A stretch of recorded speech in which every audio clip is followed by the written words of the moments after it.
protected. She stood at the front of the classroom and stared at their young faces. Young because they were only 13.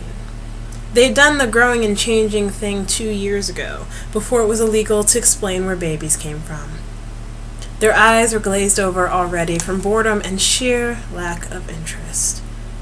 But she knew what she had to do. "Sex!" she said, loud enough for all of them to hear. Their bodies formally slumped, sat up straight, and their faces leaned forward. "Sex?" they whispered to one another, darting glances between her and their lab partners. 7th grade science teachers like her were burdened with the obligation to teach the most uncomfortable science, the science of sex. "Yes, sex and all it entails," she continued, pacing the room. She went quickly through the basics. Anatomy of a man, anatomy of a woman, the process of puberty, the female menstrual cycle, the male sperm, how babies are made.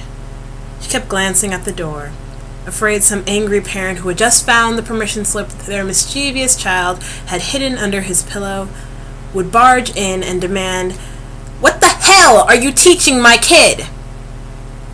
But as her lecture continued, no such guardian appeared. She'd reached the end of what they already knew. They waited expectantly. Some had taken notes, some had drawn crude duplications of her figures on the overhead, some had pulled their faces into extreme discomfort. They were, after all, 13.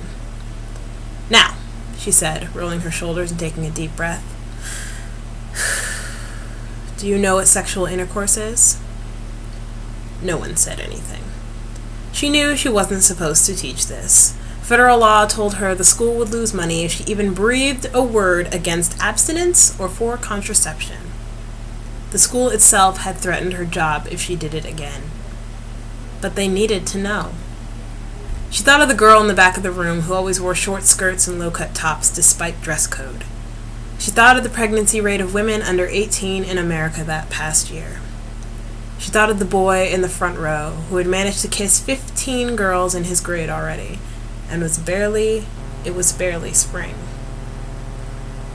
Culture had pushed sex into these kids' hands, and someone needed to tell them that in the event they decided to go a little too far, something bad might happen.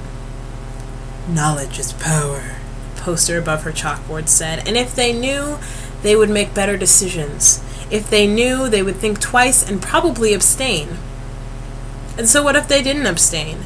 At least they wouldn't end up pregnant with no shoes or infected with some disease. No one else was going to tell them. Someone had to. She talked quickly, barely pausing for breath, fearing the ears of the administration at her door.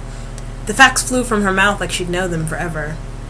HIV/AIDS can be transmitted by having unprotected sex, along with other sexually transmitted diseases, like the human papillomavirus that causes cervical cancer. The best way to protect yourself from these and unwanted pregnancies is to not have sex.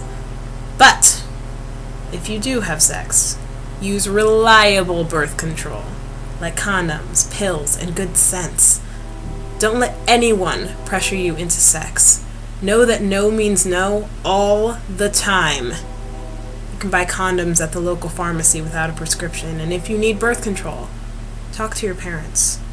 She exhaled. They stared at her. No one said a word for a moment.